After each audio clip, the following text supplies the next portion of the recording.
Selamat pagi, Bapak Ibu Saudara yang dikasihi Tuhan. Mari pada pagi hari ini kita mau menyembah Tuhan, kita mau meninggikan nama Tuhan. Haleluya Yesus.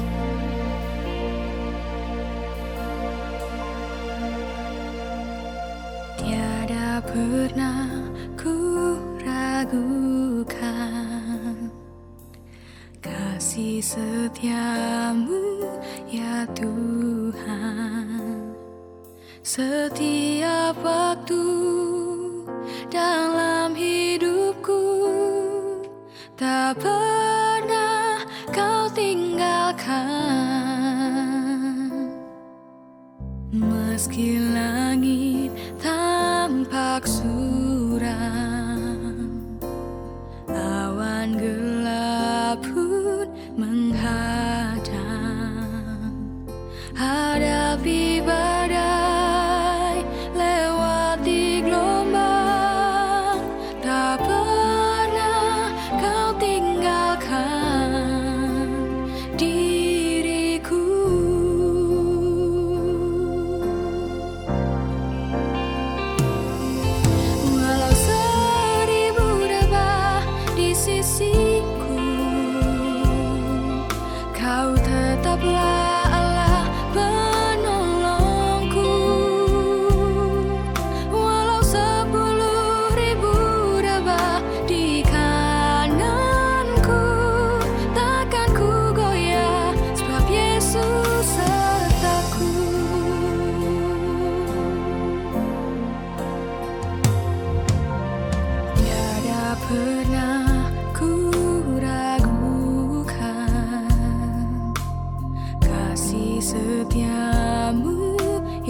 Selamat pagi Bapak Ibu Saudara, seluruh sidang jemaat Saint Altar yang dikasihi dan diberkati Tuhan. Senang sekali pada pagi hari ini kita bisa kembali bersama-sama mendengarkan dan merenungkan firman Tuhan. Judul renungan firman Tuhan pada pagi hari ini, menunggu saatnya matang. Nah, Bapak Ibu Saudara, bagi kita yang suka makan buah, kita akan mencari buah yang sudah matang untuk kita nikmati, ya. Bahkan kalau mungkin kita menerima atau membeli buah yang belum matang, kita akan berusaha sedemikian rupa untuk mematangkan buah tersebut, ya. Katanya ada yang dibungkus dengan koran, ada yang dimasukkan di dalam beras supaya buah itu cepat matang dan bisa kita nikmati dengan maksimal, baik rasanya juga manfaatnya. Nah, Bapak Ibu Saudara, bagaimana bila yang kita tunggu atau saatnya sudah matang itu adalah dosa? Mari kita baca satu ayat di dalam Yakobus pasal yang pertama, ayat yang ke-15. Saya akan bacakan dalam terjemahan bahasa Indonesia sehari-hari. Yakobus 1 ayat yang ke-15. Kemudian kalau keinginan yang jahat itu dituruti, maka lahirlah dosa. Dan kalau dosa sudah matang, maka akibatnya ialah kematian. Nah, ketika saya membaca dan merenungkan ayat ini, saya berpikir betapa mengerikannya dosa yang menunggu saatnya matang. Firman Tuhan dengan jelas mengatakan bahwa dosa yang sudah matang akan menyebabkan kematian atau kebinasaan. Nah, Bapak Ibu Saudara, pernahkah kita mendengar cerita tentang orang yang berbuat dosa, atau bahkan mungkin kita melihat sendiri bagaimana orang yang terus-terusan berbuat dosa tetapi sepertinya hidupnya kok baik-baik saja. Terus berbuat dosa tapi kok tetap diberkati, ya. Terus berbuat dosa tapi tidak terjadi apa-apa atau tidak ada akibat dari perbuatan dosanya. Mungkin kita malah bertanya di dalam hati, nah sebenarnya apa yang terjadi? Ya, kita mungkin yang sudah hidup seturut firman Tuhan, kenapa masih Tuhan izinkan mengalami penderitaan? Kita yang hidup seturut kebenaran firman Tuhan, kok kita malah merasakan hal-hal yang tidak enak? Ya, sedangkan orang yang hidup terus di dalam dosa, tidak punya aturan, ya, kenapa kok malah hidupnya diberkati, ya? Mungkin kita berpikir, apakah selama ini yang kita lakukan hidup seturut firman Tuhan itu sia-sia, ya? Bahkan mungkin kita sempat merasa iri dengan mereka yang berbuat jahat dan kita berpikir Tuhan tidak adil. Ya. Nah, Bapak Ibu, kalau Bapak Ibu Saudara membaca di dalam Mazmur pasal yang ke-73, pasal ini akan menjawab pertanyaan kita, ya. Dan kita bisa menyimpulkan ternyata orang yang terus berbuat dosa tetapi tampaknya hidupnya baik-baik saja sebenarnya sedang menunggu dosa itu menjadi matang. Ya, dicatat di dalam firman Tuhan di Mazmur 73 bahwa mereka yang hidup di dalam kefasikan, ya, hidup tanpa aturan, ya, tidak mau melakukan firman Tuhan, melakukan hal-hal yang tidak berkenan, itu sebenarnya ditempatkan oleh Tuhan di tempat yang licin. Dan setiap saat mereka bisa hancur dan berakhir di dalam kebinasaan. Jadi kita tidak perlu membandingkan hidup kita dengan mereka yang memilih untuk hidup di dalam kefasikan. Kita tidak perlu iri dengan mereka, sebab kita sudah diberitahu bagaimana akhir hidup mereka. Nah, Bapak Ibu, kalau mungkin hari-hari ini kita merasa sudah melakukan firman Tuhan dan kita mengalami banyak hal yang justru tidak enak, yang kita perlukan adalah kita tetap percaya bahwa Tuhan itu baik. Dan karena Dia adalah Tuhan yang baik, maka kita tidak perlu mencari atau mendapatkan apa yang kita perlu, apa yang kita inginkan dengan cara yang salah atau tidak sesuai dengan firman Tuhan. Karena kita percaya bahwa Tuhan itu baik, mari kita tetap berpegang kepada firman-Nya. Ya, mari kita tetap melekat erat dengan Tuhan. Firman Tuhan katakan, jeripaya dan persekutuan kita dengan Tuhan itu tidak pernah sia-sia. Nah, sekarang bagaimana bila kita justru sedang berada di posisi sebaliknya ya, yaitu kita masih hidup di dalam dosa tapi kita merasa kita masih baik-baik saja ya. Kita tidak merasakan akibat dari dosa itu ya. Nah, apakah benar kita sedang baik-baik? Apakah kita sedang aman ya? Atau sebenarnya dosa itu sedang menunggu saatnya matang? Nah, saya membayangkan akibat dosa itu sedang ditumpuk ya, menunggu saatnya maksimal dan kemudian dicurahkan kepada orang yang terus berbuat dosa. Dan betapa mengerikannya hal itu bila itu terjadi. Nah, Bapak Ibu, kalau kita merasa kita baik-baik ya, meskipun kita hidup di dalam dosa, mari pada pagi hari ini jangan mengeraskan hati ya. Terimalah firman Tuhan dengan lemah lembut, hati yang mau dibentuk ya, diubahkan sesuai dengan kehendak Tuhan. Mari kita bertobat dengan sungguh-sungguh ya.